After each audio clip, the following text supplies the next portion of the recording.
All right. Hello, everyone. Welcome to another Morbid Symptoms podcast. I'm your host, Tara Van Dyke, and I'm joined again by our favorite Alba Party Glasgow North Scotsman, Nick Durie. How are you doing this? I'm assuming it's raining in Scotland as well. It's not so much raining as overcast. So there you go. Well, we had snow here last night. The kids were very excited, but it didn't last long.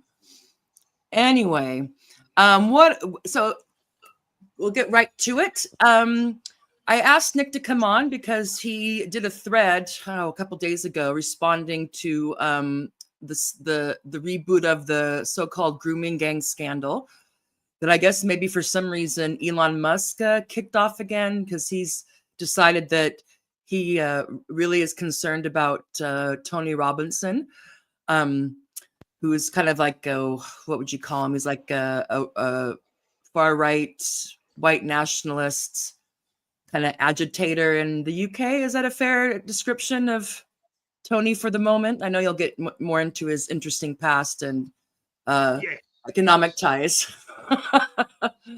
He's a far-right agitator. Yeah, okay. Anyway, so I asked Nick, I'm like, hey, would you come on and let's go over this? Because at least in the news coverage that I've seen, it's very much focused on who was covering up this scandal, and there's concerns that there's concerns that it was overlooked because it was ethnically problematic. That somehow get this two-tier policing thing. That the reason why these grooming gangs weren't why the police didn't take it seriously wasn't more prosecutions and whatnot is because they didn't want to. Because basically the argument on the right would be that the police department was woke and they didn't want, it was because of race relations. So they just kind of, didn't want to deal with it. So there's that. So there's the police thing, but there's the police angle, the woke thing.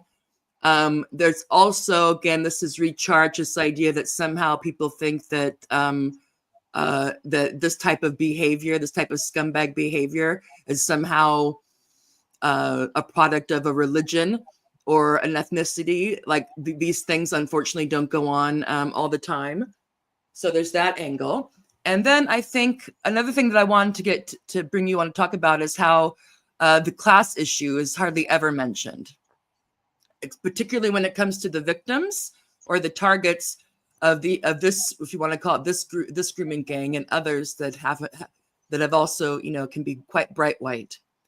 So I wanted to bring you on because a lot of people, for the people who watch this that aren't familiar with the UK situation, and also just to get more of kind of the political, economic, the historical background, and maybe also to talk about why this case is being narrated and projected in the way that it is, and whose kind of interests might be served by that beyond just the kind of sensationalism and kind of trial by media culture that we have.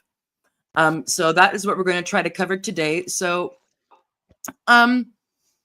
Nick, if you could you just kind of give for the viewers who don't know anything about this, just kind of a potted history of this of what set off this firestorm before we get into the other parts of it.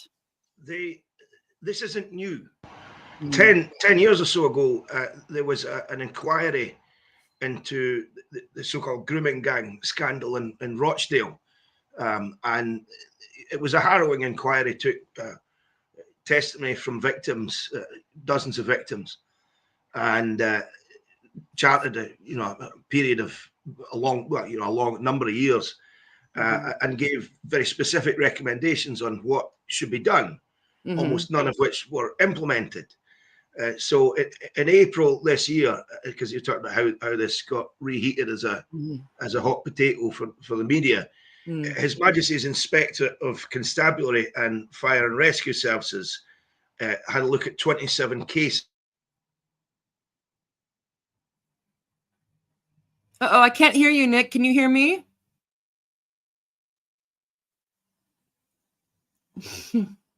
Oh, we're having technical difficulties.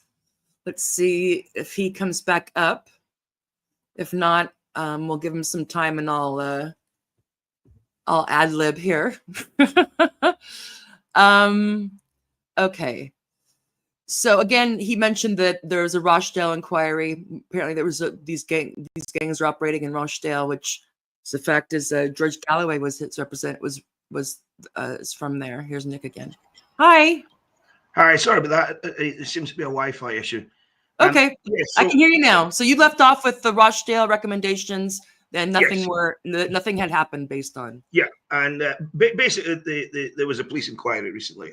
His Majesty's Inspector of Constabulary and Fire and Rescue Services looked at 27 cases on the back of large gangs of abusers in Rotherham, Rochdale, South Yorkshire, Oxford, and Telford being jailed. Okay. And this police review of its own behaviour said, we expected to find 10 years later the police and other organisations had a greater understanding of the problem and had developed effective responses to protect children. In many respects, we were disappointed. We found that this is the police talking, we found that an accurate view of group-based child sexual exploitation still wasn't available to the police service. Most forces weren't gathering data and intelligence on these crimes.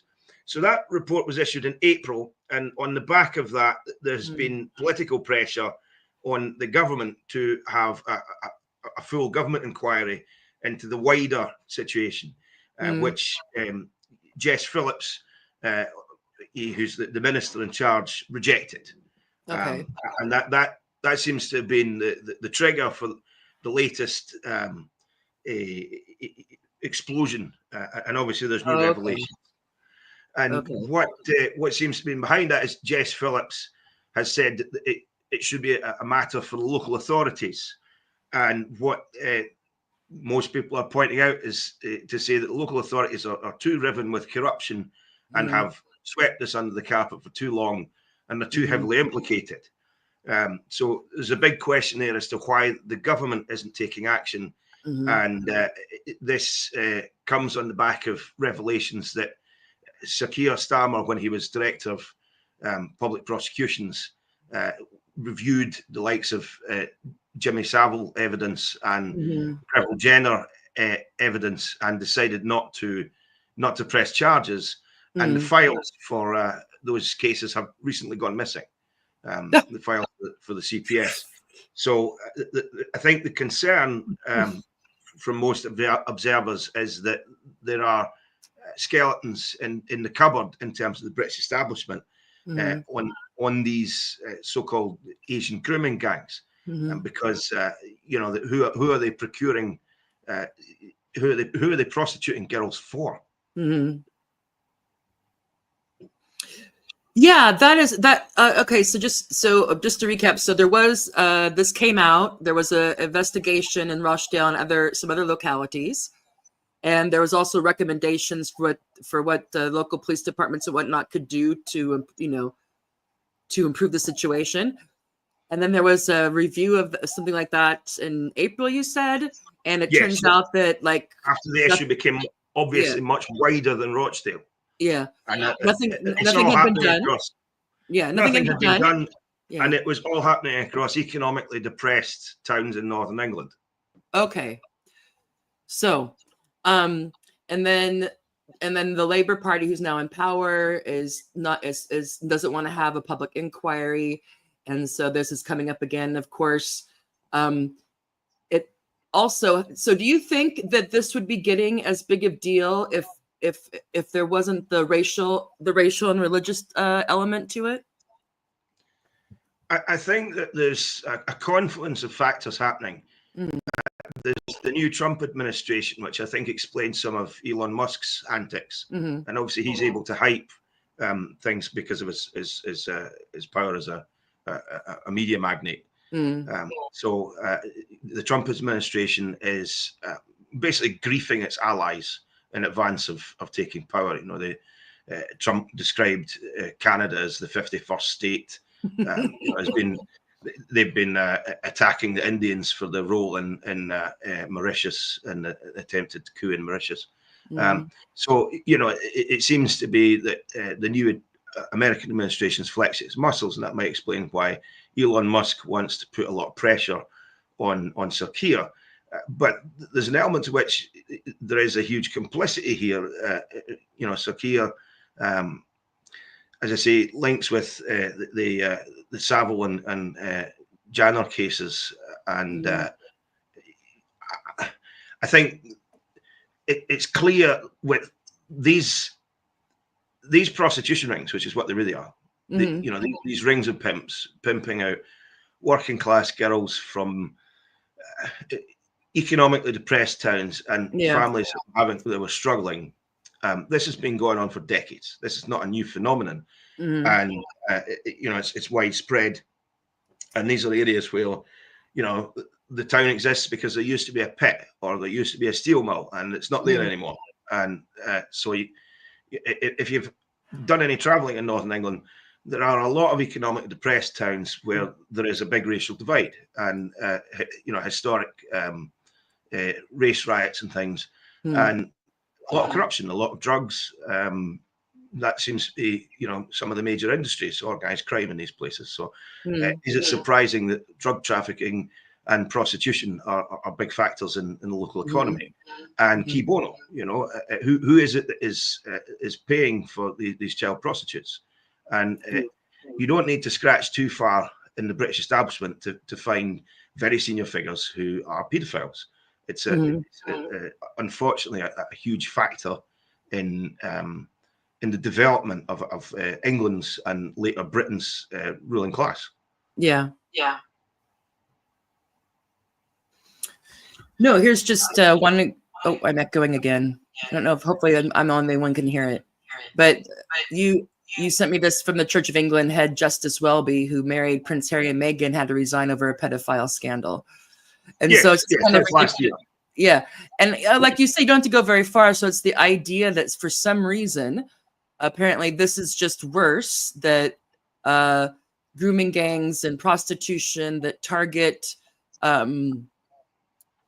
that target poor white girls from particular parts of England, somehow that's worse because of the Pakistani involvement, which is as opposed to all. I think that I saw a statistic and I wasn't able to verify it, but it makes sense because still, I don't know how much of the UK is still white, but I'm guessing like what 75% or something. I'm not sure.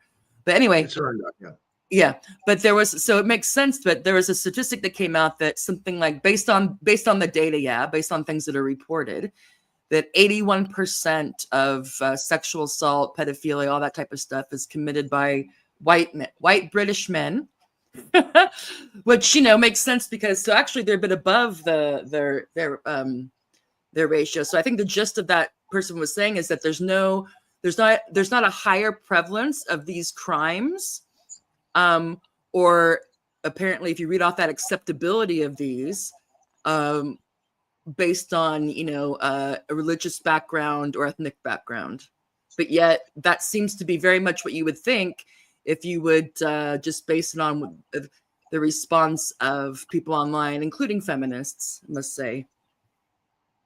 Well, I think, Tara, what's going on is, paedophiles will procure children from wherever there's a collapse in safeguarding. When Jimmy Savile was a middle-aged man, deciding that his angle for procuring children would be that he would be a charity fundraiser. He had a room in a hospital in Leeds where he was a fundraiser for, and the authorities knew that he was using that room to go and rape children, and they decided to turn a blind eye to that because he was raising millions of pounds for a hospital in Leeds. Yeah. So it's not a question. It's the old one: opportunities match the thief. If you have a collapse in safeguarding, these things happen. I think what makes this totemic is that a lot of people in these communities have been complaining about Asian pimps procuring children for decades, and nothing was done. And so I think that's what makes the factor sticky. But the paedophiles who are buying, you know, who are prostituting these children, they don't care who they are buying them from, as long as they can buy them. Yeah. And that's the factor that's missing here. You know, the demand. Yeah, the grooming, exactly. The grooming gangs are there because of the demand, and there is these are highly racialized communities. You know, there's many places you go in Northern England where one side of a small former pit town is all white and the other side is all Asian, and so it becomes kind of speckle or totemic, you know. And I think that's what the far right have leaned into. But when paedophiles were getting young girls from Welsh children's homes, that had nothing, that had no racial element. You know, it's just that is the safeguarding collapse in these instances, which the authorities have turned a blind eye to over decades. But maybe it's going to change now, but I think this term grooming gang seems to have been particularly used for people for the Asian pimps, as you said. This type, whereas I guess people like Epstein or sex traffickers or just it seems odd that this term grooming gang to me has from the beginning it started being used had racial connotations. Is that true? Or yes, not? Maybe, but it's describing a pattern of behavior. Yeah, you know, but do the papers use it when the gangs aren't kidnapping? The gangs aren't okay. kidnapping children. Yeah, and what's not happening is that there's some kind of institution like a children's home or something that's been exploited. What's happening is, sorry, the camera's in focus. What's happening is that vulnerable lasses are being laddered into being prostituted. And I think that's what they're getting at with the grooming, is that organic development rather than a power relationship where someone's trapped in an institution. And I think Epstein. Yeah, the girls aren't going up, hey, I'm interested in this job opportunity. They're kind of there's a seduction or a kind of like a entrapment involved. Maybe, I don't know, break them down, get them to do these things, and then once they do it a couple of times, I'm sure it's exactly. I can only imagine how that works, but. Yeah, but Epstein and Maxwell must have had people lower down who were doing that work for them, and they probably have. I'm surprised, though. You would think, actually, maybe I just watched too much Law and Order, but you know, I'm also thinking about the Ghislaine Maxwell thing. I don't know how it works here. If there's women involved as well who maybe were groomed themselves, and then also try to get to recruit, for lack of a better word. But it just, to me, that I understand the concept of grooming. I'm just wondering if it's applied to whoever's engaged in this activity, or if it's kind of limited to people from, you know, Pakistani backgrounds in the UK. Because I never heard this thing grooming gang until the scandal came up a couple of years ago. I honestly think it's just the racialized nature of these communities and the fact that they, you know, it's effectively just a cartel who happen to be Asian. Yeah, so I mean that's the thing, is that, and people get very sensitive online. They're like, well, we're just pointing out, you know, we're not being racist. We're just pointing out, you know, the obvious fact of these people's background. It's like, well, okay, but I think it's kind of a fake naivete. It's like, but there's this connotation like these people are doing this because they're from this background. Yeah. So if you're just saying, here's this grooming gang ring, they're from, you know, Pakistan, or they're from wherever. But when it becomes in this thing of like, you know, whooped into this fight for Western civilization, and it's used as the fact as if somehow there's something in the holy book or something in the blood and soil of Pakistan that somehow makes men more likely to do this behavior, whereas we know, or we should know, that unfortunately this type of behavior is fairly universal. I don't know of any religious group that has it's socioeconomic in these situations. You know, the Asian people there are maybe slightly better off. That's what ultimately what amounts to, and small business people. It's not a. And then people with Islam, you know, it's more to do with Idi Amin than it has to do with Islam. Yeah. Well, or people want to be like, oh, well, you're excusing. I'm not excusing it. I'm not going to excuse pedophilia or sex trafficking and stuff. No, All I'm saying is I don't think religion is an independent variable in this. I no. don't think ethnicity is an independent variable in this. That's my only, that's the only thing. I'm not saying, it's excusing it. But these are ethnically divided communities where mhm. ethnicity maps onto a certain amount of socioeconomic status. Yeah. And that's all it is. Okay, so Pittsburgh Dude says this conversation reminds me of the dynamic around drug cartels. How Latinos south of the border, U.S. border, are associated with it, but U.S. demand for drugs is really discussed. Yeah. Well, even with now with fentanyl, was that random tweet that? Well, not that. I mean, I'm sure they're not random. They just seem random. Trump's tweet about blaming China for the fentanyl problem in the U.S. Well, the Chinese take the open thing. Like that's one way of going about it. Let's see. Nick, can I hear you again? Yes. Oh, good. Okay, good. Let's see. So friend of the show, Rebel. The way the grooming gang thing is presented is that they were not a commercial enterprise like normal pimping. Implication is that often the motive is religious or racial animosity. Thank you, Rebel. That's true. That they were targeting, that these gangs were targeting white girls because, I don't know, excuse me, for conquest things. Or I guess if we buy into the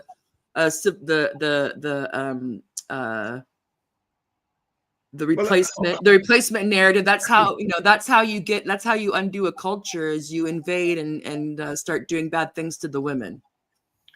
I mean, I think that there genuinely is an aspect where Asian men were targeting white underage girls. Yeah. And girls who are coming from impoverished families, who were struggling.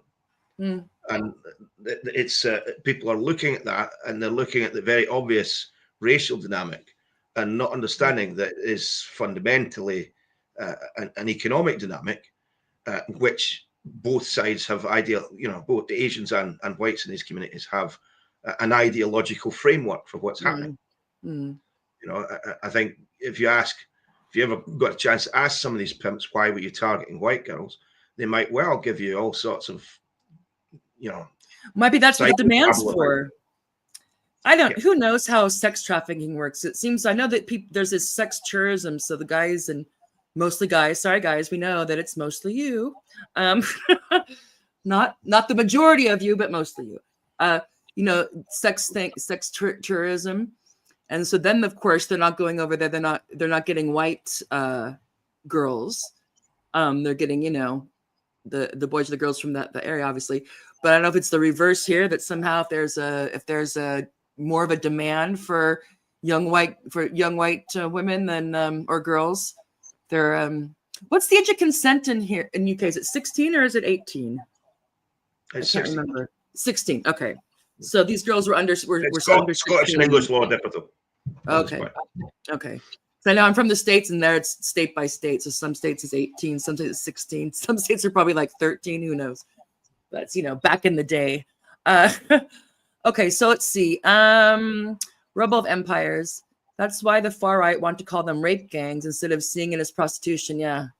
Thank you, Rebel, because that's what I was trying to get at, that I was having trouble articulating, like why this term. Exactly. Why that prostitution ring or underage prostitution ring or whatever the other typically used terms for it.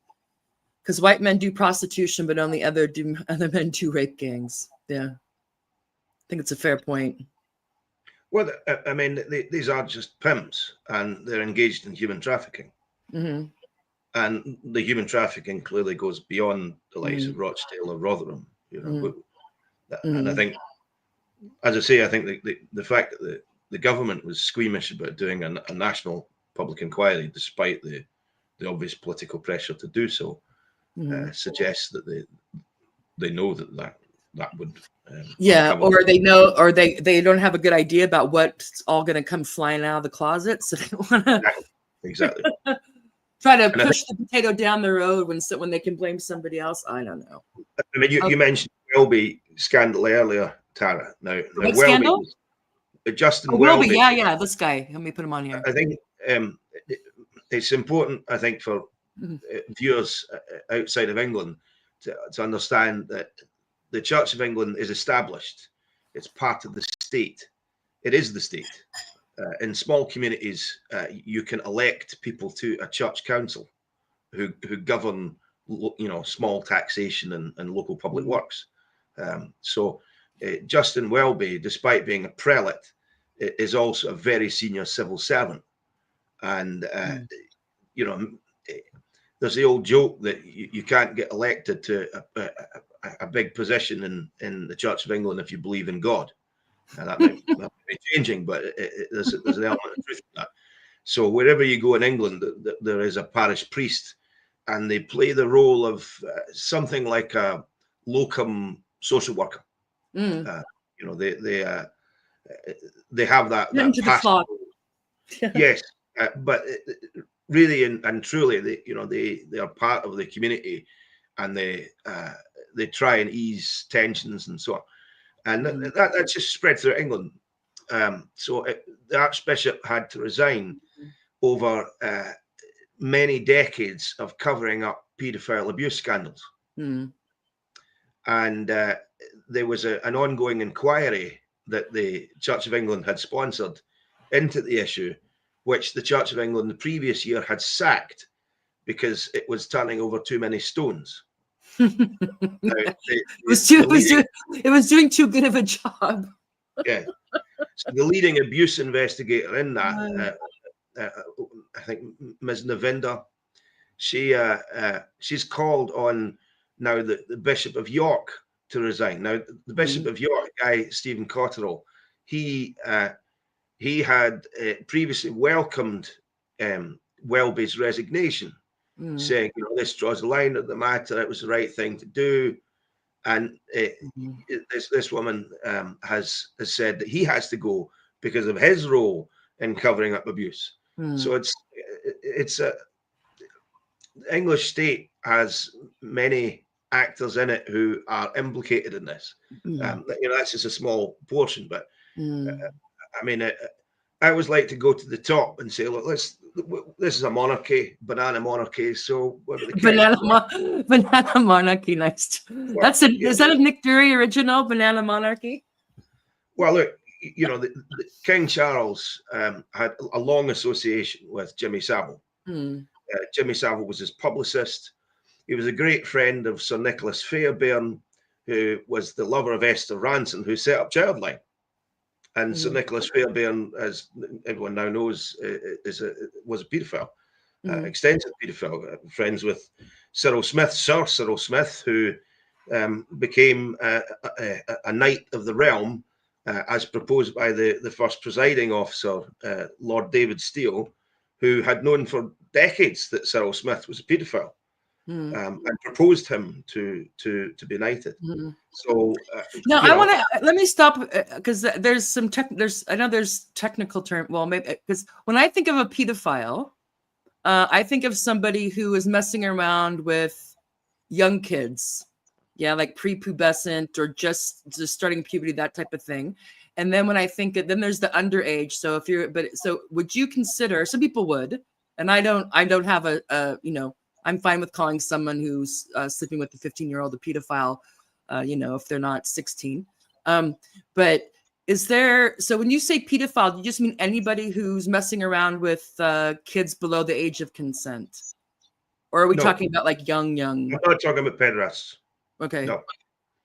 So I think there is I don't know if you want me to digress at this, Tara, because it's kind of a subject in and of itself. Okay, no, that's fine. That's fine. I just wanted to know because when someone says a pedophile, I'm thinking someone with I'm thinking like young kids, like who haven't gone through puberty yet. So that could be my, that could just be my, I think the grooming gangs, a lot of that is pederastry, rather than, but it's still prostituting underage girls. No, for sure.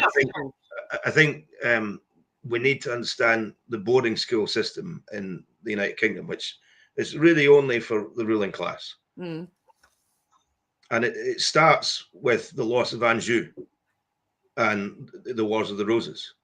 And that after the Wars of the Roses, because England has lost its empire, it has a conscious political attempt to remodel itself into a nation fit for empire, which that system is then exported to Scotland once there's the Union of the Crowns and so on. Okay. And you have these elite boarding schools set up in Scotland as well.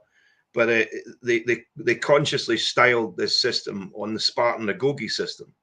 So they were actually aiming for a way where children were systematically brutalized and sexually terrorized in order to make them fit for administering empire. Oh my goodness! Is there books yeah, on? I have not. Can yes, you say yes, that again?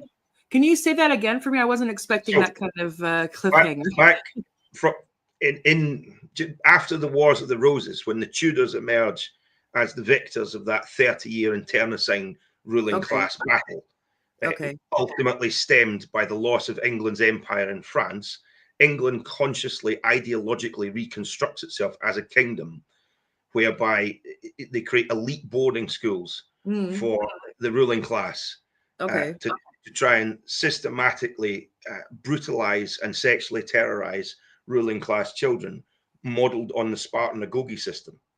Okay, this is news to me. Yeah, it's a bizarre thing, but it's why today the British ruling class is more riddled with paedophiles than any other ruling class, because, as you know, your formative sexual experiences can define who you are. We know that abusers are typically victims of abuse themselves in earlier life. Not always true, but that is a big factor at play. And these institutions, like the one King Charles went to, Gordonston, are knowingly set up with paedophiles running them. And that all this has come out. This is not okay. Well, and I'm going to look into this more, and I'll put some links because I don't want us to get too far. I feel we have to come back and do more on this, because I didn't realize it was that systematic, because you hear things all the time, and now with the stuff coming out from after Epstein and now the Diddy stuff, and there's all this talk about how if there's some sort of weird ritual thing going on with some of the uber elites that involves, the degradation of children. And I'm just like, and at first you're like, okay, well, this sounds like a conspiracy. But when you keep on hearing all these things all the time, you're like, maybe there are these, I think societies and whatnot that have to. This is very different from those kind of, hazing rituals or anything. If you want to, this is something that has been a conscious policy of the British state for a long time. For example, there's a recent book, Wounded Leaders, from a ruling class man who went through one of these boarding school institutions. And what happens is that the individuals come out with a shallow effect. They have to put on a face in order to survive. And we all know the phrase "taking the biscuit," for example, which describes a form of sexual terrorism that happens in these institutions. Right. And, they don't provide a good standard of education. That's not their role. Their role is to link ruling class individuals together in a trauma bond, and then have them have the ability to have a face in the face of terror. So if you're off to run some far-flung corner of Africa and there's a local uprising, you don't lose your it doesn't rip your knitting, Okay. And it also makes you quite a fragile individual in other ways. So, I mean, a classic of the form is Boris Johnson, whose name isn't Boris. Yeah. His name's Alexander, but he's Boris to the public, and he puts on a face, whereas, behind the scenes, messy hair and the disheveled and but he's a womanizing rapist. That's that's what he's allegedly. Well, womanizer, not allegedly. Rapist. Actually, not allegedly. Okay, well, I don't know. I don't want to get you in trouble for defamation. I know that the UK's laws. I mean, I know he has a lot of. He's a womanizer, but okay. I'm gonna laugh at that. Okay, so let's see. Pittsburgh dude. Class and geopolitics are rarely discussed regarding the drug trade in America, like the CIA was involved with Congress, for instance. Yeah, that's true, but I can't get too much into that because we're on the grooming gangs. And what's missed in the focus. Okay. So both Boris Johnson and David Cameron were victims of that at Eton. Yes. Almost all the ruling class in Britain is. It's how they form themselves, and you need to ask yourself why the prime ministers of the country only come from one or two schools throughout all of history. They stick together. I mean, David Cameron, for example, had two cabinets. He had his official cabinet, which was very diverse. That's how Kemi Badenoch got her start. But then he had his private cabinet, who were his old Etonian chummies, and they made the real decisions. Okay, this is okay. Yeah, I'll have to get read into a bit on that. But it just seems that basically what you're saying is that part of the education that they get that goes on at these elite boarding schools in Britain is basically about breaking down these boys. I guess maybe girls as well, so that they're pliable and maybe slightly sociopathic or able to disassociate or able to. That's it. This is interesting because usually the parents went to these schools as well, so they know what they're sending their kids off to. Well, women not so much. So the ruling class of Britain really hate their women, really hate them, because mother wasn't there for me. That's what. And sent me away. Let this happen to me. Yeah, maybe. Yeah, and the role of a mother is not to be a caregiver to their child. It's to wear dresses and talk to people at dinner parties, it's really messed up. Be charming nothing like what the ordinary life experience of most people in these islands are. So it's a different world, and they have consciously messed themselves up. All right. Well, good. Okay, that's we'll have to do more on that maybe, or depending. Maybe that's all there is to. Yeah, I didn't realize that. You hear kind of whispers, but then like you said, I just thought, well, maybe it's like a hazing thing, or it's. But I didn't realize it was baked in the cake. That it was that. Not that I'm religious, but kind of that demonic is. Like creating orcs or something. Well, as I say, you have to imagine the society that emerged out of.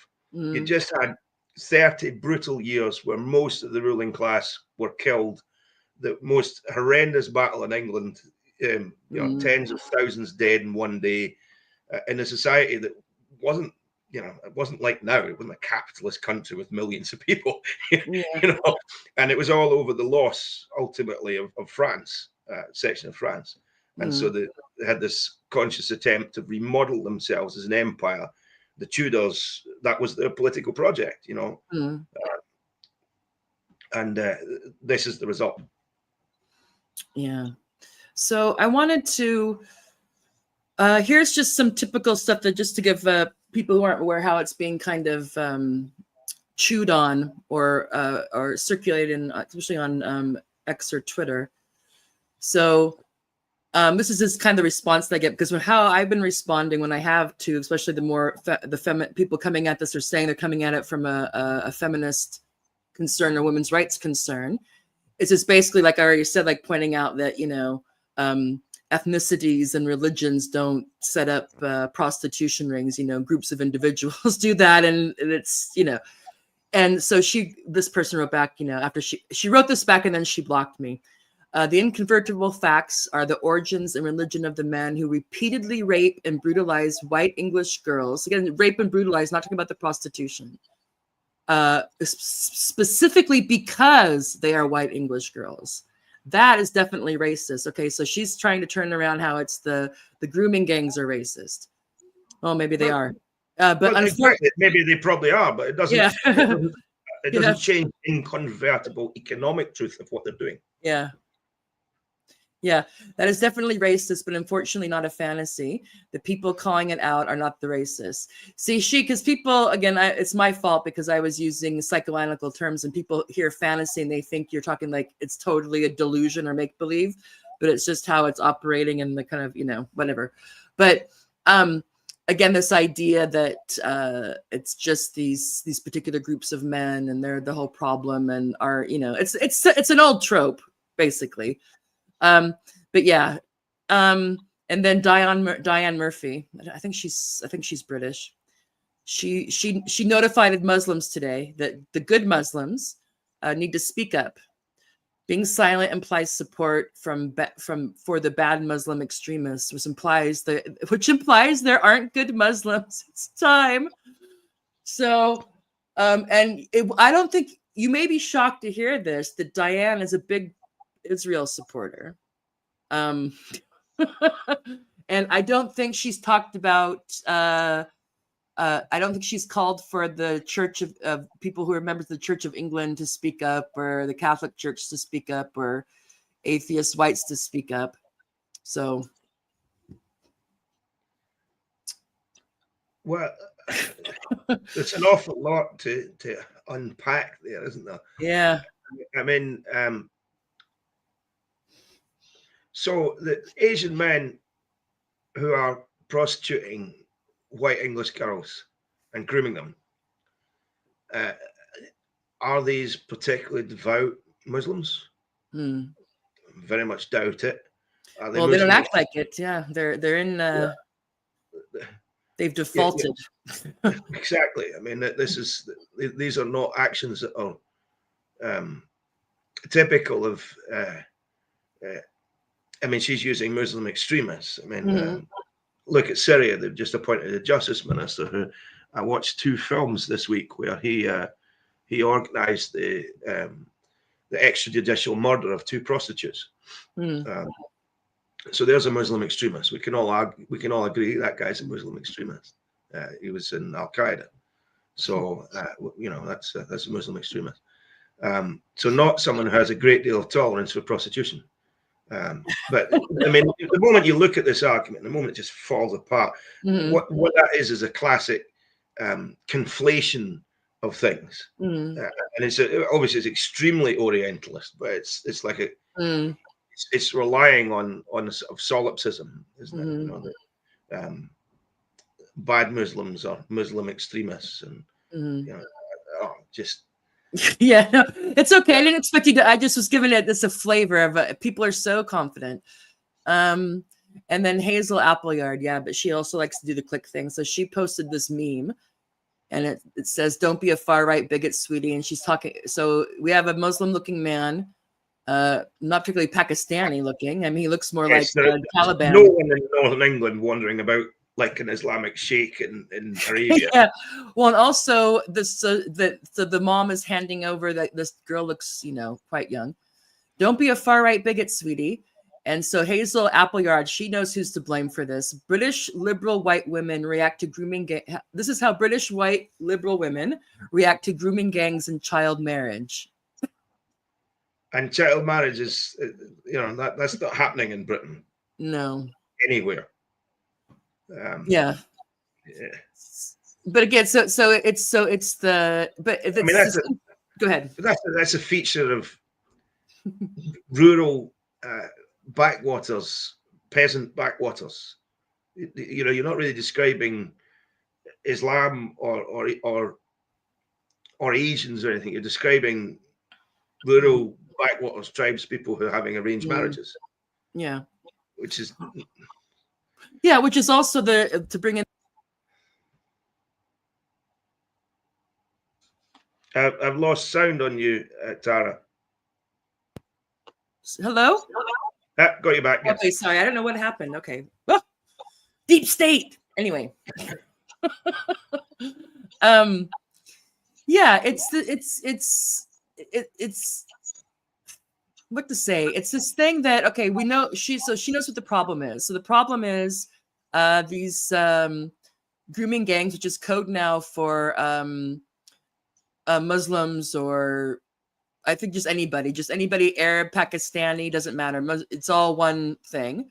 And the liberal white women who are betrayers to the nation and to the race, because they make excuses and enable these savages to roughshod whatnot.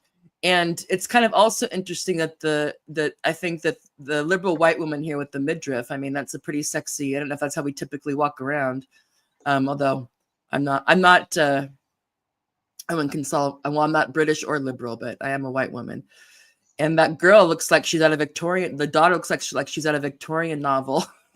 Just so not really the types of the girls that the prostitution ring was talking about. And I want to ask you, it's clear, is it clear that the main incentive was to prostitute these girls, not just to kind of denigrate them? Because to bring out Rubble's point, look, Tyler, this has been going on for decades. I'm sure there would have been a slight element of denigration and racism and all the kind of local factors. But it is fundamentally an economic. Well, that's what I want. I just wanted to get on the on this term, because people want to pretend like, oh, it's just a descriptive term. It has nothing. There's no racial or ethnic or religious components. It's just a descriptive term, even though for other groups it's not. Because if you say grooming gang, it focuses on the grooming, not on the prostitution or the pimping. So it makes it sound like that these guys were just going around trying to build up little harems for themselves that they would use for their own, that they would sleep with. But the main point wasn't. I'm sure that also, the pimps are gonna get. It's cartels of pimps. That's what we're talking about. Yeah, cartels of pimps who happen to be Asian. Yeah. That's and they make use of the wares, and they have to get these girls to a point where they're able to do this, or willing, or I don't want to use the word right, but get to a point where they're, they can send them out and expect them to perform accordingly. Hence the grooming. Yeah. Okay. I wanted to ask.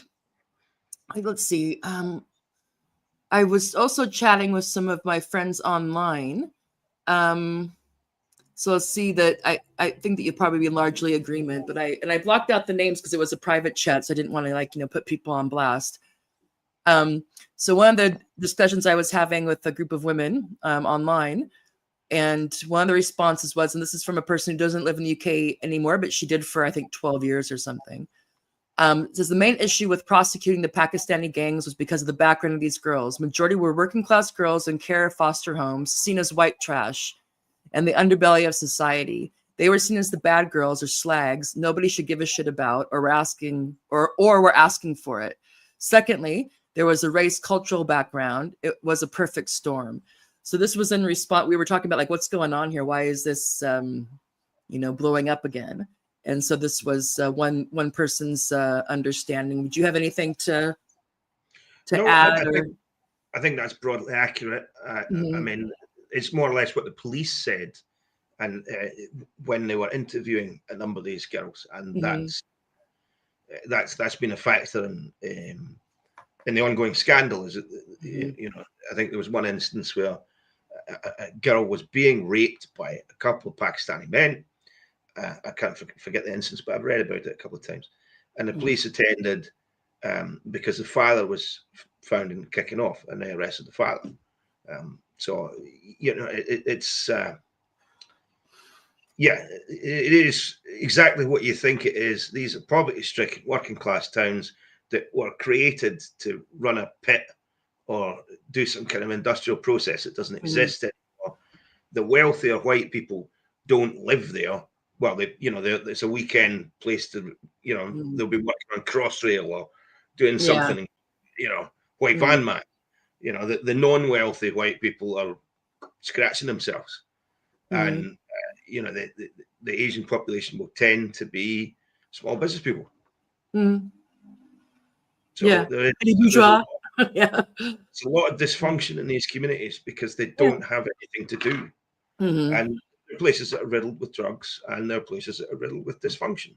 This is what happens when you deindustrialize a country. I think that, and I'm guessing this is probably also universal in terms of how police handle this, that oftentimes police, I don't know if it's explicit, but they implicit have some places they just want to contain certain behaviors to certain places. So it's like, okay, if it's just contained here and not into, not spreading out, then that, kind of blind eye. I'm sure there could be money, and they could also, who knows what's going on there. Is that also part of what's going on here? That certain areas just kind of get written off, like, okay, these are gonna, this is what's gonna go on here, As long as it doesn't get too crazy, whatever that is, we'll just let it be. Yeah. So I think that there's three factors: police corruption, local authority corruption, and 2 decades of austerity. Yeah. Do you want to say a bit more about each of those, or Well, in relation one to of the this reasons, issue? one of the reasons I fear that the government doesn't want a national inquiry and wants a local inquiry is that nothing will be found, because many of the justices of the peace, or whatever they are called in England, these magistrates and so on will be implicated, and will ensure that nothing is found. So that's one aspect. So the authorities have been turning a blind eye locally to this for a long time, including drugs as well. So it's not just prostitution, it's drugs. It's just these are areas that are very economically depressed. And then on top of that, within any organized crime, you'll find that there are members of the police who are on the take or are part of the criminal enterprise, and that's whether it'll be Also universal. Yeah, I mean, the amount the heads up varies, but the presence of it, yeah. Yeah. I remember, just as a side note, I remember this. I don't know why these things just stick with me. I lived in Shanghai for a year in 2001 to 2002, and I remember seeing all these things that actually were in Mandarin and English, saying it was like 2001, the year of enforcement.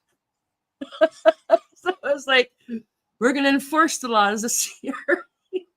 And I was like, but all the rest of the years were like a year of uncompliance and non-enforcement. Yeah. Like, all right. Anyway, sorry. But I mean, that's what it is. And and then as I say, it's very economically depressed areas. Yeah. So okay. So let's see. So yeah. So clearly nobody is interested. People are interested in barking about it and being disgusted about it and using it to shoehorn with other issues and whatnot. But what you're saying is that whether it be the local authorities, the police, or the politicians, nobody really wants to go into this. No. Most likely, or very few, because of all the shit. And nobody's going to come out clean on this. No, and it'll expose much more than simply the prostitution of girls. It'll expose the entire economic system for what it is. The north south.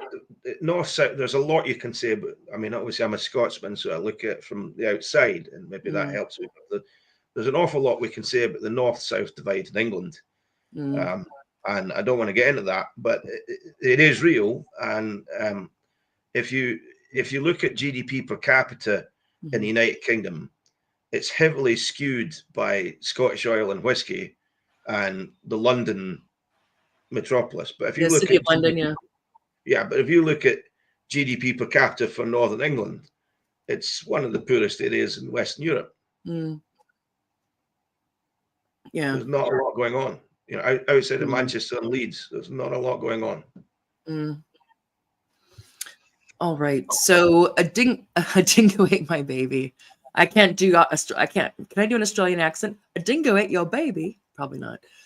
Musk is using X to boost this story, take away from HB1 visa controversy. That could be. Yeah. I don't know if you probably heard it. You probably were aware of that. Yeah. So it could be because he would kind of back. It's also ironic that right before there's like this positivity and kind of social capital score on X, he basically told someone to F themselves in their face about this thing. Anyway, that's a bait and switch. The MAGA tech bro bait and switch is another issue. But yeah, it could be. Who knows? He has heavily griefed Keir Starmer about it. I mean, they've had a long Twitter battle with each other, and maybe we can speculate it's to do with Starmer talking about regulating social media. Yeah, well, yeah, it's no, I mean, it's not surprising that Elon Musk isn't a fan of Keir Starmer, no. But but was this that depict Tony Robinson? I don't know. Of course, he's the richest man on earth again, yeah. And the power of being able just to retweet something with like yeah or important point, and then it goes viral and all these people see it, that has to go to your head. But he also has to be someone aware of that. So it's like to pick Tony Robinson up as some sort of, martyr. And the Israel dynamic. Huh? And the Israel dynamic. Yeah. And So yeah. Robinson is an agent of Israel. That it's established now. And people like before you elaborate a bit more on that and his actual name, I know, I don't know if it's Kit Clarenberg, but I know Gray Zone and a couple of other things have highlighted this, how part of the Zionist lobby, of course, it benefits them if there's tensions between if there's anti-Arab, anti-Islam, anti-anything of that nature sentiment. It benefits Israel Zionist project, because then of course people are be like, well, of course those people are, it just kind of makes it less, because it gives them cover for their greater Israel project that's conducted through, we know it's being conducted through, especially in the last year and a half. So yeah, Pittsburgh Dude says, in the U.S., Zionists are trying to associate pro-Palestinian protesters with ISIS. Of course they are. Attack in New Orleans. This is similar to how Zionists are trying to say anti-racists are soft on Muslim gangs. Yeah, same. It's the same MO. They want to make it about you. They want to turn around on you. So you're making a question, asking about, okay, well, let's look at this. Let's look at the class component. Let's look at the, the law enforcement, the corruption, whatever. And they're like, why are you apologizing for Islamists? Or why are you a rape apologist? Or why are you an anti-Semite apologist? It's like, they've taken in the States, and I don't know if it's caught on there, because I'm not based there now. They don't say pro-Palestinian protesters, they say pro-Hamas protesters. So let's say like a pro-Hamas university student or a pro-Hamas reporter, or they don't even say, because of course they want to link that. And we know, or we should know, or it seems quite obvious that the relationship between ISIS and Al-Qaeda, Israel, and the United States is pretty more than you would expect. But Nick, anything to say about why don't we talk a bit about how this is the Zionist component, and bring in what's his name, Tony Robinson? I'll find a picture of him. Let's start with Keir Starmer's visit to RAF Akrotiri, where he said to a gathering of RAF and SAS personnel, "We can't tell the world what you're doing right now, but we're very proud of you." And what we know, because of the likes of UK Unclassified and so on, Declassified. Oh, that one, yeah, thank you. Yeah, the UK is running daily spy plane flights over Gaza to help the Israelis target tents. And there are SAS personnel embedded within Israeli command units and presumably other units. We don't know, but there's a D notice in place, so we can't know any more than that. But the UK is aired and paired with the Gaza genocide, and Keir Starmer has doubled down on that. Keir Starmer's own elevation to power came about as a result of the anti-Semitism scandal within Jeremy Corbyn's Labour Party, led by the Labour right, and ultimately turned the Labour Party into nothing more than a husk for neoliberal and Zionist concerns. And he has very much gone along with that, and is a former campaigning lefty lawyer, gamekeeper turned poacher, poacher turned gamekeeper, head of the prosecution service, where he helped a number of establishment figures avoid prosecution.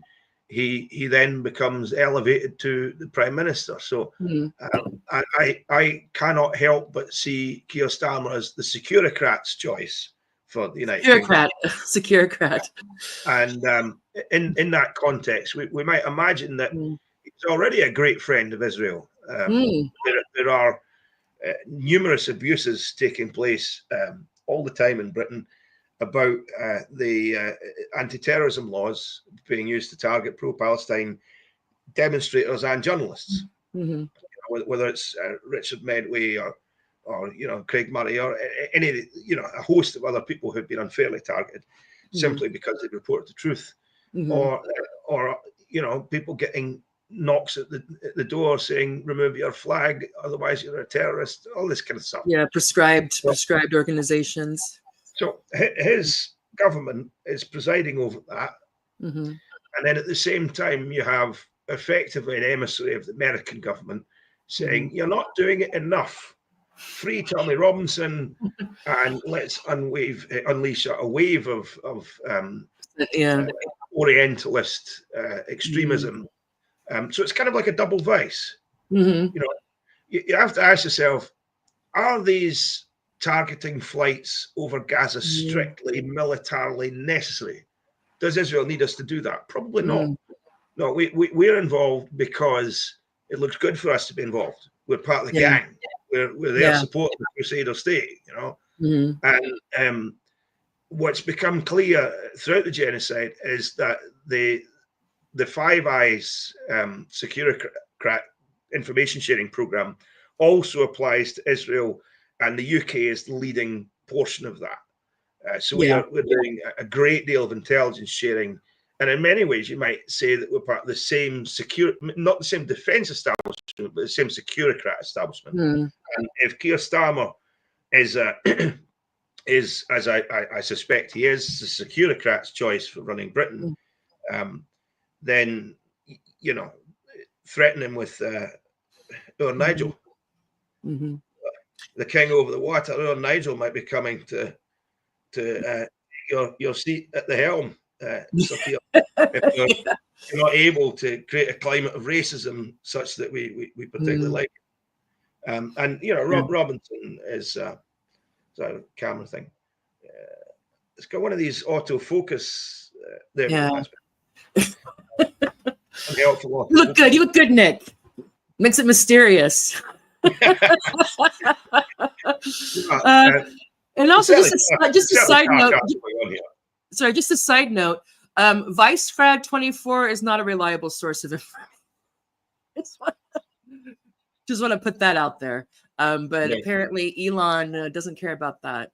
Although he says he'll also tweet things like X is the source for truth. And I'm kind of like, all right. But anyway, so you know, Vicefrad is really much, I don't know if it's a CIA, Mossad, MI6 thing, but it's very pro anything, any kind of imperialist war or intervention. It's very behind. Yes, it's far right Twitter. Yeah, but I do believe that Tommy Robinson said that. I think that is the real Tommy Robinson saying whatever he said. Yeah. So the ruling Pittsburgh dad, excuse me. Comment: the ruling class wants to keep the working class divided on cultural issues and get some of the working class to think that anti-imperialist, anti-Zionist workers are woke supporters of bad Muslims. I would agree with that, but I don't want to get into this, but I'm very suspicious of people who want to pluck out certain things as just cultural issues, as if they're not part and parcel of like the larger issue. It's like it's the cultural manifestation or presentation of also a political economic issue. But I get what you're saying. The general point, yeah, of course. And it's always been difficult. You can tap into the average person's sense of country and patriotism. And, who nobody wants to be. Nobody's like, oh, great, grooming gang. I mean, it's not that. But yeah, unfortunately, the divide and conquer works. But something to say about the liberal left here, and the falling into, rather than the story of the comprehensive failure to prevent the systematic abuse of vulnerable working class lassies, they want to talk about the process and how you're not allowed to say certain things. Yeah, just falling straight into the trap that the right has created, making them seem like, and that image that you showed earlier with so many discourses, the supposed liberal white woman who looks like an advert for antiperspirant deodorant. Yeah, and that that is also, it's colder in the north and warmer in the south. Yeah. So much we can say about it, you know. And if you Yeah. look at the difference between the Starmer victory, which won less votes than Jeremy Corbyn, and Jeremy Corbyn's biggest electoral triumph, Corbyn was based in the cities. Mm-hmm. Yeah, and so Venice Allen, who's cool. I mean, you know, but she also top shelf turf here. But she's also been very much posting about the grooming gang thing and Afghanistan and the kind of the this link of, and so to she wants to make the point that it's not phobic, so Islamophobic, or to criticize ideologies that harm women and children. It's feminism. And so then, of course, I had to respond. And when you don't include Zionism, imperialism, and capitalism, it's called Western feminism. Yeah. I mean, here's the thing: is that it's because we give it the, you know, the kind of the solvent of what's happened, the people's response to Israel Palestine. So you have people who've said not a word about what's going on in Palestine and Lebanon, and then also now, you know, brighter thing about that, or actively pushing this like human shields or this, you know, basically IDF talking points. So for them all of a sudden to bang up and chirp in about how they're so concerned about, you know, Afghanistan women, or, you know, the evil Taliban, totally again a discourse taken plucked out of history and all the other stuff that's going on, as if the Taliban just fell from, you know, Muhammad's lips or something. And it's just like the I don't know, the hypocrisy. I'm just like, sorry. It's hard not, obviously I'm having a hard time not responding to it. It's like, please, you can do, there's no reason to focus on the ethnicity of the perpetrators. That's a choice. Yeah. And to point that out is not to say, oh, well, it's less of a crime if they do it or they get to get away with it. No. I'm all for clamping down on this type of activity and addressing the underlying causes that make these particular areas and these particular set of girls ripe for the picking. But yeah, I'm just a bit done with that. Let's see. I want to get finish with the private comments that I've blocked out the names of, because I thought these were quite good, or at least different from what I was seeing online, or the most of what I was seeing online. I have to get rid of your comment here, Ian. Sorry, I'll bring it back up in a minute. Let's see if I can read this. I'll have to lean in. Maybe if I go this way. Okay, well, don't mind my forehead here. So a friend of mine said, who doesn't live in Britain now, but did for quite a few years. I've always said that any of these Muslim cab drivers or takeaway delivery twats had gone off on middle-class girls, this nonsense would have been nipped in the bud ages ago. Because obviously most middle-class girls' families would have access to the kind of institutional power, courts, press, politicians, that would level a harsh degree of scrutiny on these men and their actions. But let's face it, most middle-class girls aren't going to be attracted to a taxi driver, takeaway delivery guy, and they probably live in homes where their absence at odd times at night would be picked up on and addressed earlier. Sorry. Oops. Now I have to. What did I do? Sorry. That's why they have Tommy on the Asian rape gang beat instead of Douglas Murray or someone like him. They get to own the class angle and obscure it at the same time.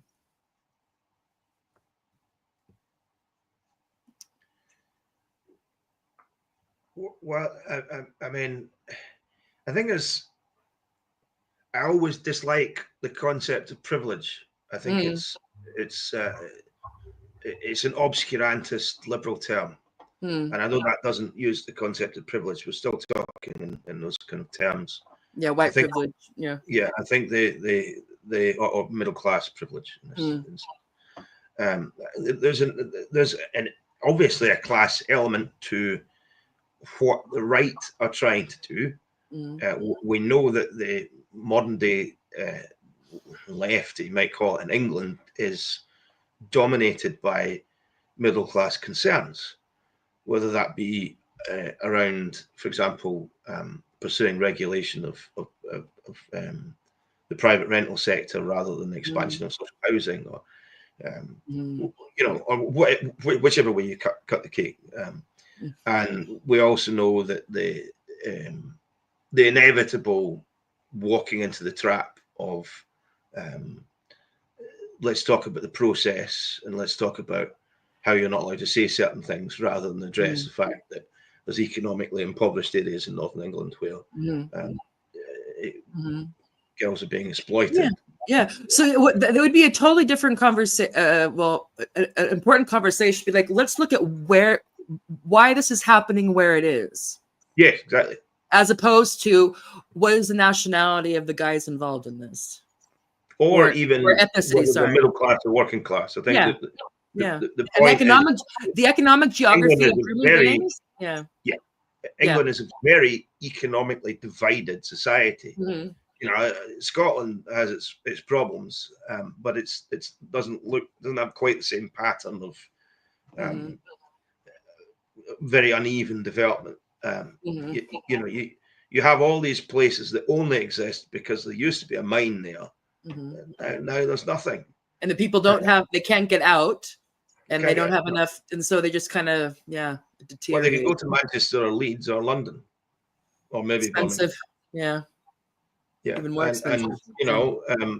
And there is a huge cultural divide between the big urban metropolises and these poverty-stricken areas which are dominated by organised crime. And that explains to a certain degree the sort of cultural difference between the lower working class and the labour aristocracy in these urban metropoles. But the main problem is the uneven development.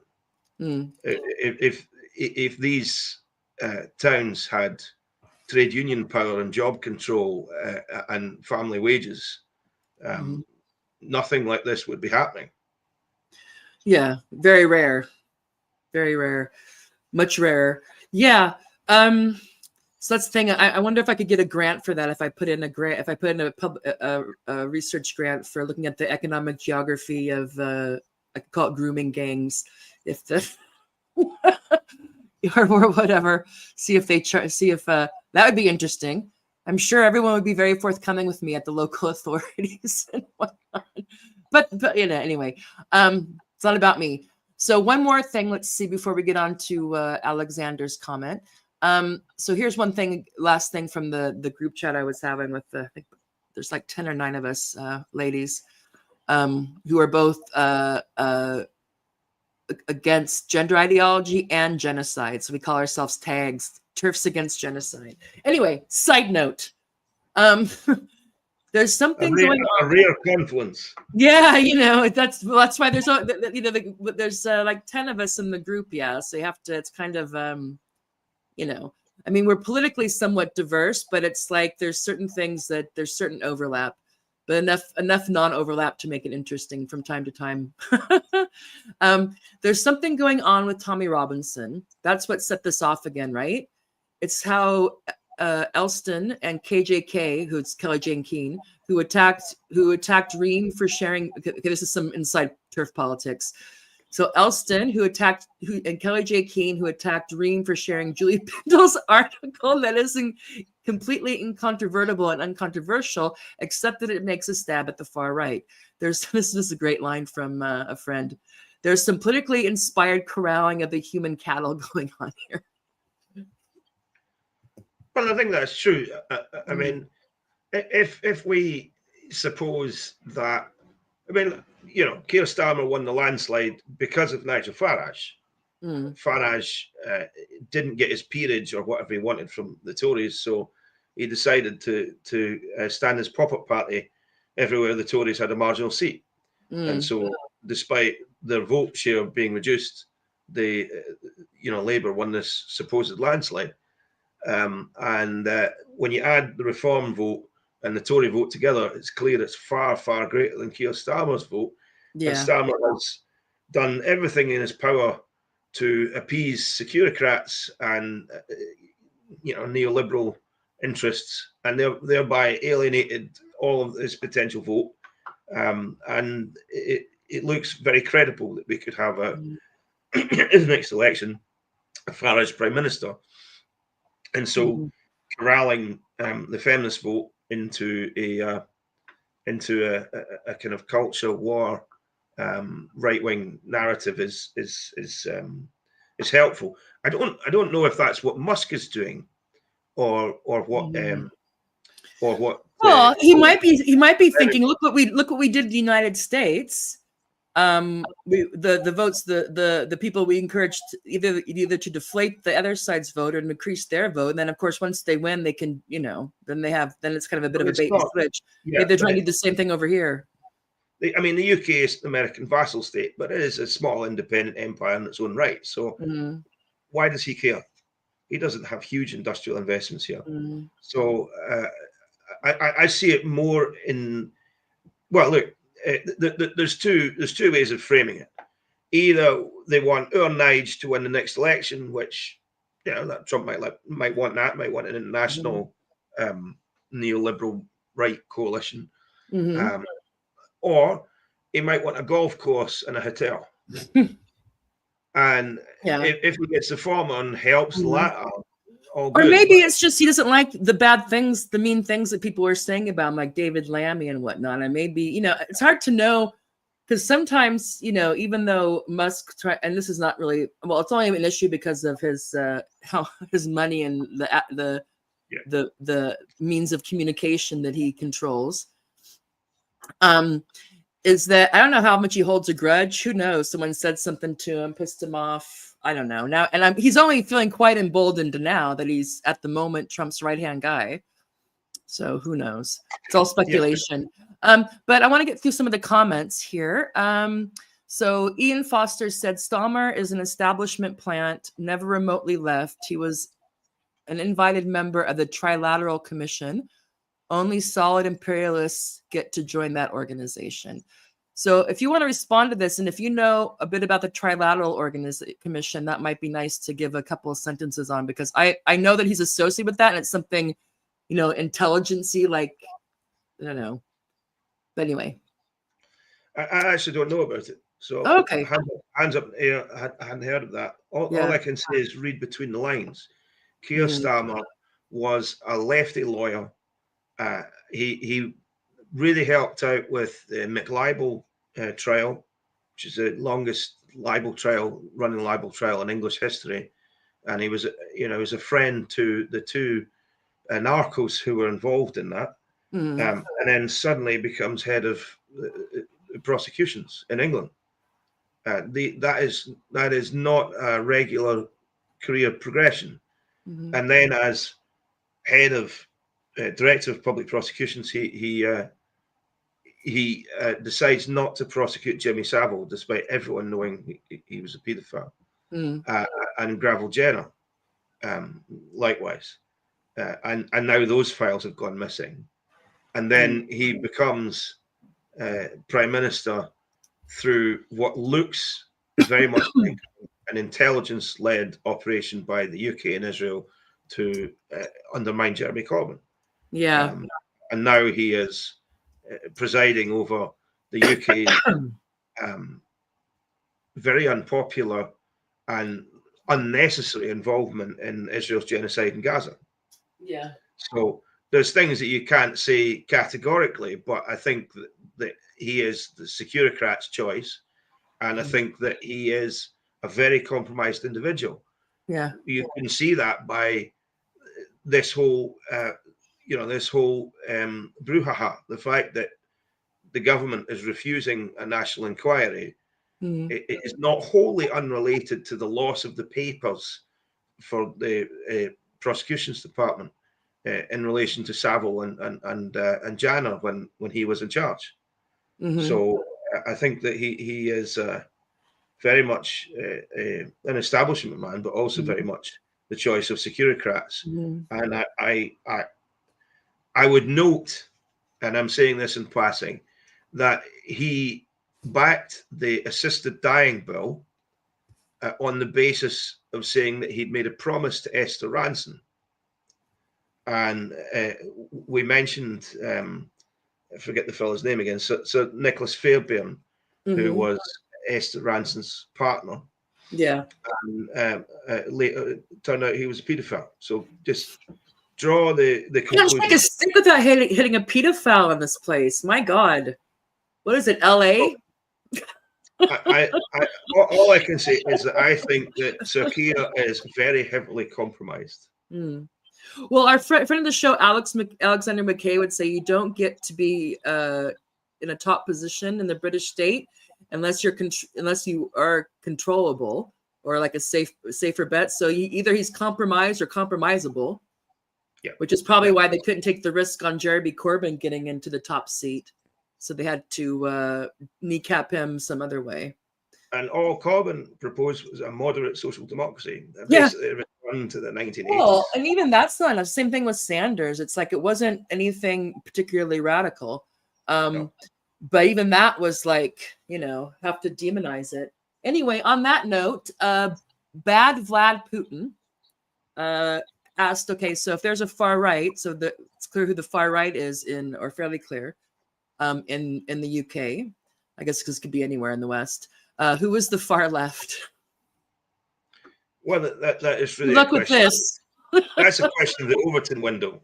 Yeah. As we're saying, if Jeremy Corbyn, a lifelong Labour MP, is the radical far left, and what he proposes is a moderate social democracy, then anything left of a kind of Blairite managerialism is far left. Way. Yeah. Well, and I think that some people are starting to make the distinction between left and Marxist left, or whatever you want, or class-focused one. So there would be the distinction, and then you have also the distinction that's becoming more, at least in the in my what do you call it, timeline or my feed, is between the Western Marxism and I guess Marxism and Western Marxism. Whereas Western Marxism, we would think of, so they're left culturally, and they do want to smooth the excesses of capitalism. They're about safety nets and whatnot, but they are in general they basically tend to side on the side of imperialist policies and wars through the cultural thing, that I don't know, saviorship or who knows what's going on there. And it's anti-communism and it's anti-Marxist leftism. So you can still be left with that. And then there's the people who are not anti-Marxist and who either would say, yeah, I'm a communist. I'm still, and we'll, like Alexander McKay will have, in the background, he's like, he doesn't just go with Marx, Engels, and Lenin. He also puts Stalin and Mao up there. Yeah. And so there's no the left, as it's used in the parlance, and that's not a term that Marx used, if that matters at all. But of course, it became something like you have the left, and you have the bourgeoisie left and the bourgeoisie right, and then you have something else past that goes by various names. Is how I would say it. Is that the left that doesn't focus on class much at all, and also the ones that seem to be they would be culturally left and want a safety net, but they are at least in their deeds, the policies they sign on to seem to be anti-Marxist and anti-communist. I don't know if you would agree with that or not. Yes, I would, but I'd note that. So prior to the Russian Revolution, the left, particularly the 19th century, so Marx's daughter was involved in a group that had this view, that you have possibilism and impossibilism. So possibilism is what you could conceivably win in the here and now without being murdered, more or less, by the state. Get away with, yeah. And that's the realpolitik. That's what you can actually achieve. And then there's impossibilism, which is what you would do if the working class of the entire world was united and you had one more government and all the rest of it. Right? And so I always tend to focus on what can be achieved. rather than what I'd like to achieve, which is a separate kettle of fish. Yeah. So if we look back in recent political history, I talked about Jerry Corbyn, but that was the English experiment as a result of the 2008 financial crash and austerity and class war that happened. And if you look at the Scottish experiment, the attempt to effectively have a revolution in order to restore social democracy and reindustrialize the country, and that met with the entirety of the establishment being against it. Yeah, even that they can't abide. Yeah, now that's to set up a state that looks a bit like Norway. Yeah. And so for Scotland, and I'm not talking about our English comrades because they've got a different struggle to fight, right? But for Scotland to, for example, have land reform, repopulate our country, and provide industry, provide a dignity and union jobs, and exercise control over our natural resources like our wind energy. To achieve that requires a revolution. It's not possible within the political framework of the United Kingdom. Yeah. So and I'm not talking to create a Marxist state. And there's lots of arguments about how you, from a social democracy, create socialism. Whether it's the Meidner plan or whether we're talking about syndicalism or so on. But I think within and I think it's also difficult when you get into the theory versus the practice of it, because and to out myself, I'm way more well versed in the kind of just say theoretical. Yeah, so I learned about this in university and grad school. I do come from a union background. My parents and my aunts and uncles and grandpa and whatnot, they all had it was all union jobs. So I come from that, but they were never any part of any kind of radical, socialist union or whatever. Just basically kind of standard, collective organizing, whatever. But so the type of history on the ground, whether it be in the UK or elsewhere, is like, that I'm kind of, I have to rely on people like you and Alexander, because I just don't know. But I do appreciate the fact that what you want, what you would like to have, and in theory is different than when you get into the practice and you actually have to deal with the situation at hand and strategize and back and forth, and it can't be all or nothing. Yep. Or it'll just be nothing. Well, exactly, and looking at what Ian Foster's point is here about pro or anti-imperialist. Let's say, well, look, the United Kingdom is not as powerful as it was 20 years ago. It's certainly not as powerful as it was 120 years ago. Yeah. So the UK cannot just do what it wants. And there is a declining but nevertheless hegemonic American empire that rules over the West and insists on fealty to its crusader state in the Levant, insists on fealty to its war in Ukraine, which is nevertheless destroying the economic base of Europe. There's only a limited amount of wiggle room that anyone who governs a state can have, and it's that old question of political capital. So just with the realist head on, I think there are some things that can be done, and there are some things that cannot be done today. Or the next. You require more power to do other things. Yeah.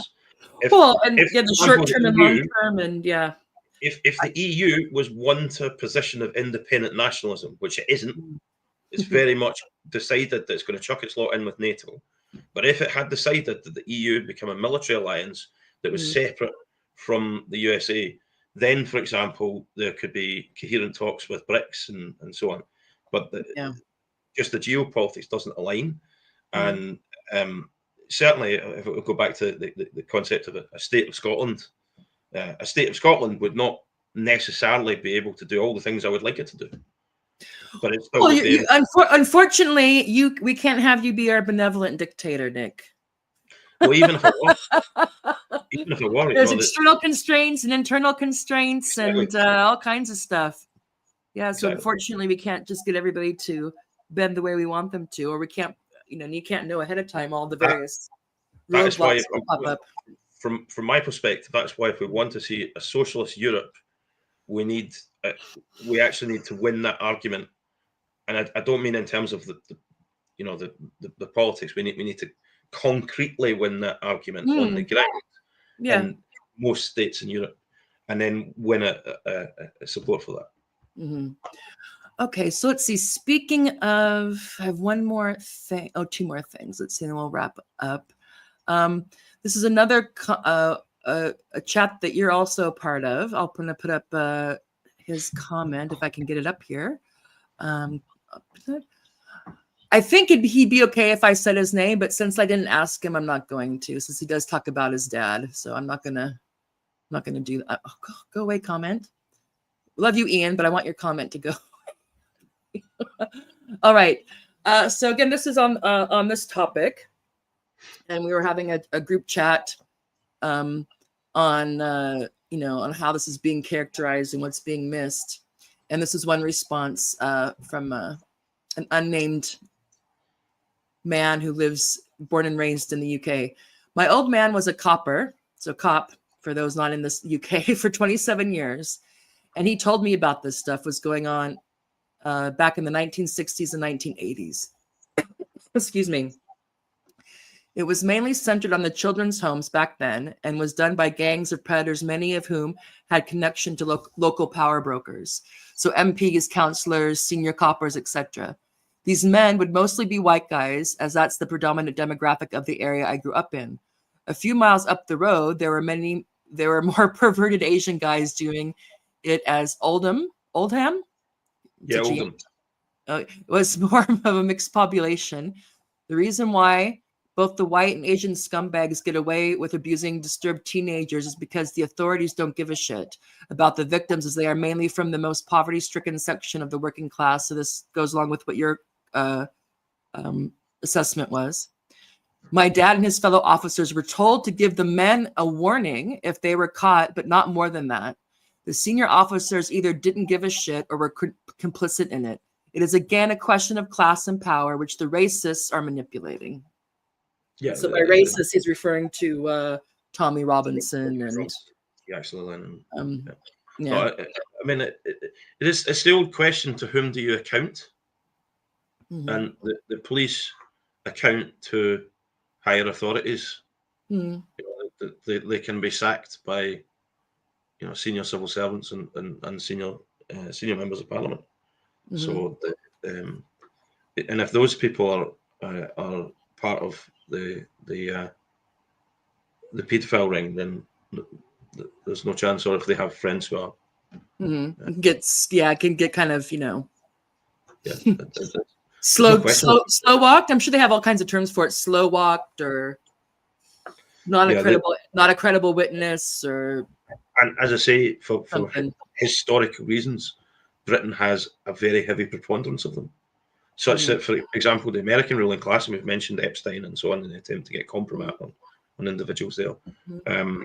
The American ruling class consider the British ruling class suspect because there are too many paedophiles. Mm. Yeah. Let's see. So one final thing, because that's not what I wanted to do. Let me see. Ariane Hershey Ali, she's not gonna miss an attempt to toot her horn about Islamism. Let me see if I can find this little doodad kind of crossover. Where is it? Here it is. So Ariane Hershey Ali, because she's very anti-Islam, pro-West, fine with that. But just as an aside, her very curated Just So escape story from Somalia has lots of holes in it, and she kind of had to leave Holland and start anew in the neocon circuit in United States. She's married to Niall Ferguson, I think. He's a British dude. Anyway, right. But yeah. So she says the dam appears to have broken on this most shameful chapter in Britain's history, where children were sacrificed to politicians to avoid inflaming racial tension. And so I don't know who this Connor Tomlinson is, but he posted with the car that went off in front of Trump in Trump Tower in Las Vegas, I think it was, Nevada. Islamism, this is a new term. It used to be Islam, now it's Islamism. Ruin Britain, don't let it ruin America. So, did Islamism ruin Britain? Okay, so I used to work for in 2010, 2011. I used to work for London Citizens, and they are kind of a trade union, but modelled on the Saul Alinsky type model of the Industrial Areas Foundation. Okay. And they largely religious organisations affiliate and pay dues. And one of the big chapters was the East London Mosque, and the controlling party of the East London Mosque at the time was Islamic Forum Europe, who were Islamists.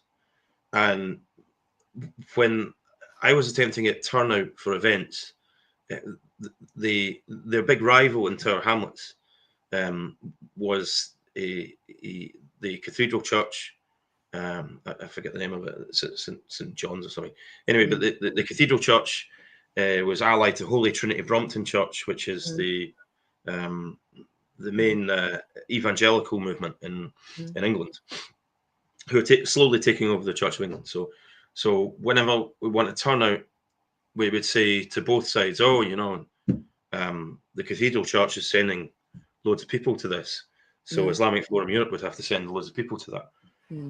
Islamism, like actual Islamists, who these people were not interested in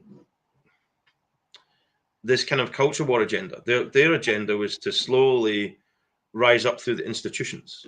Real Islamists. I'm not talking about idiots or just standing on a street corner yelling at people. Like their agenda was to rise up through the institutions and gain institutional power, which they'd done through citizens. And in fact, we had a controversy at one stage because the Jewish Chronicle went after us because of the associations, and we were able to calm tensions because we were able to say, like, we have an ear to these people, to the establishment,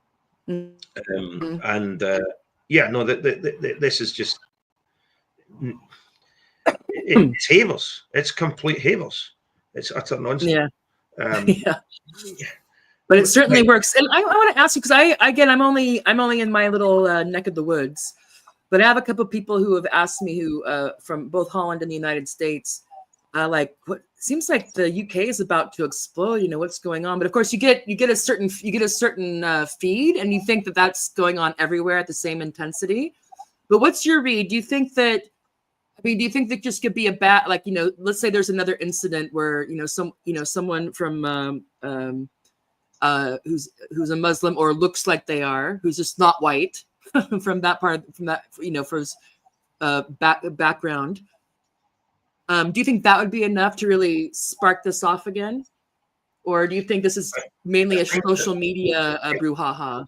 Well, I think that this is fundamentally an English phenomenon. We have other things that could set things off. So there was, I saw an article, I didn't read into it, but I saw an article about one of these grooming gangs, as they're called, from a hotel where asylum seekers have been placed.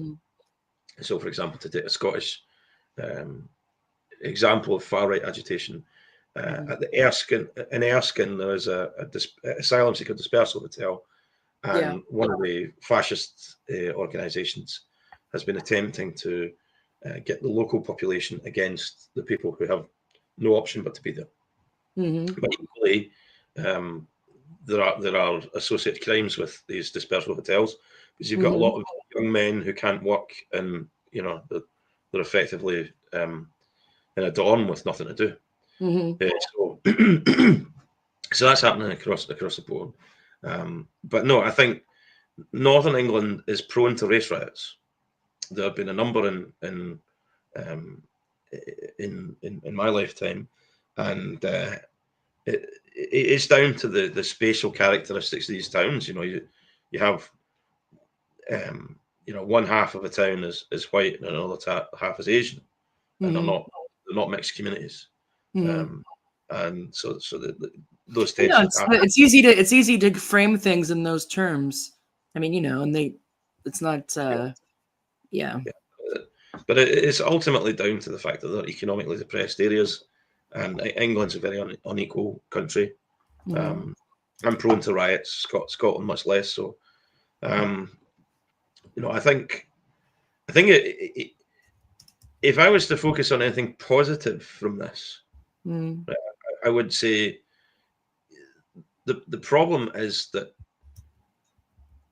a lack of safeguarding allows vulnerable women to be exploited. So in the Scottish context, and I know Laura would want me to talk about this, but in the Scottish context, we have these mixed sex homeless hotels where we know that women are a minority of the people there, but they're vastly overrepresented in the people who get murdered, and that they're being sexually exploited, and that local government is happy to allow vulnerable, homeless, working class women to be sexually exploited and pimped out, and rather that than build council houses for them, and that's happening in Scotland. So totally different political context, but it's the same basic lack of concern for the lives of working class.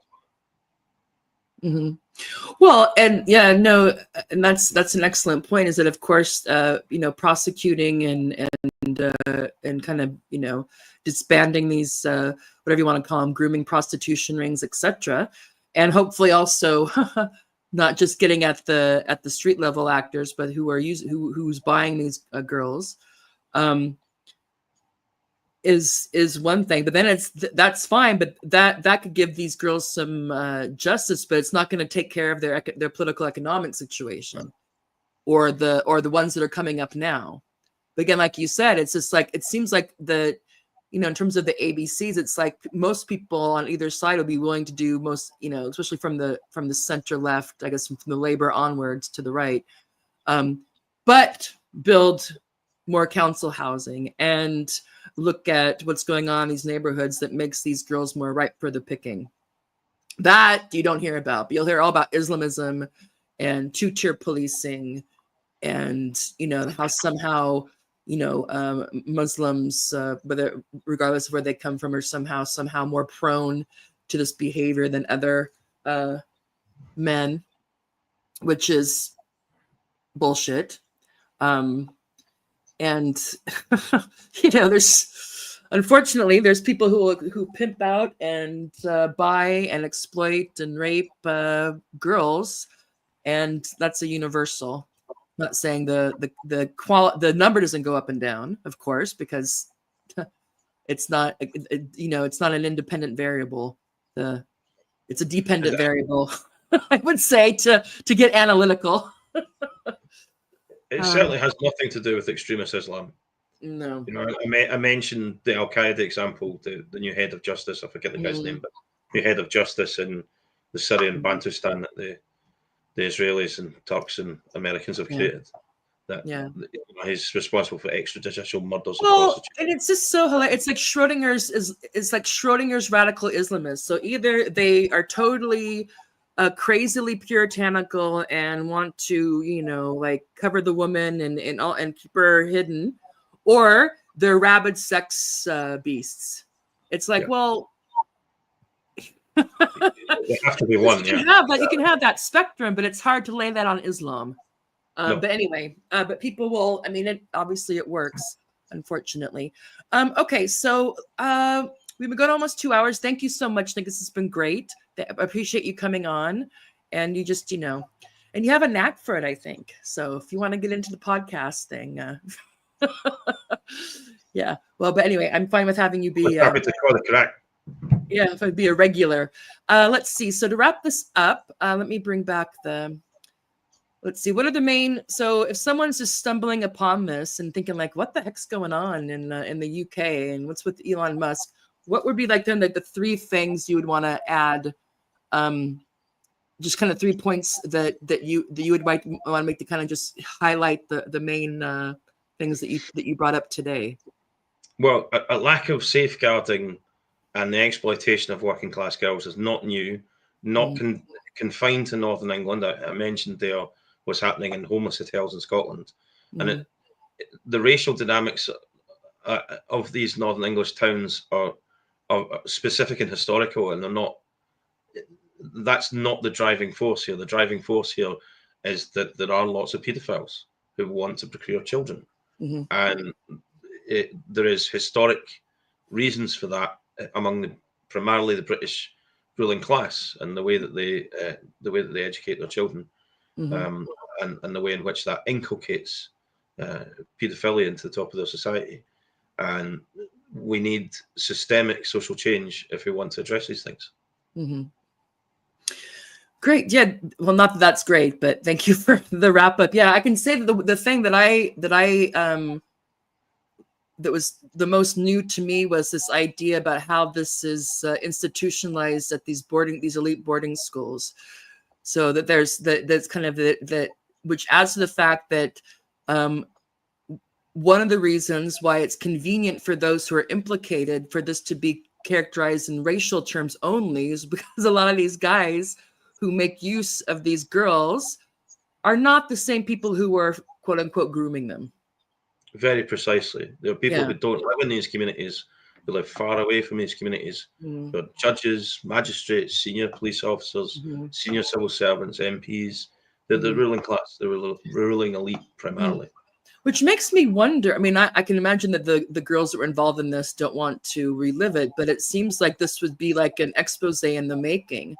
You know, I don't know if they're bought off, or if they're intimidated, if they're like, you know, threatened or whatnot. But these, you know, I'm sure a lot of these girls who have grown up, who are adults now, have memories of who was raping them, technically.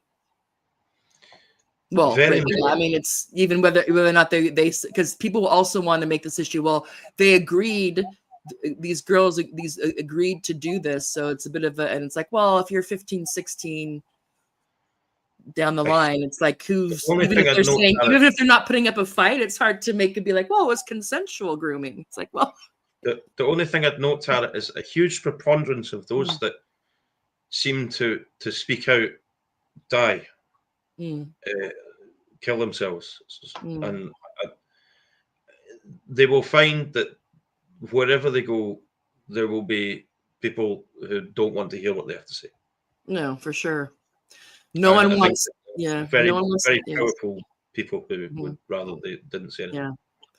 But I wonder if it'll be instrumentalized now. So if somebody, I'm sure there's people who have the goods about this. So if someone does become problematic, I wonder if they'll have a drip of a couple of quote unquote bad actors to satiate the plebs and then kind of go on with business as usual.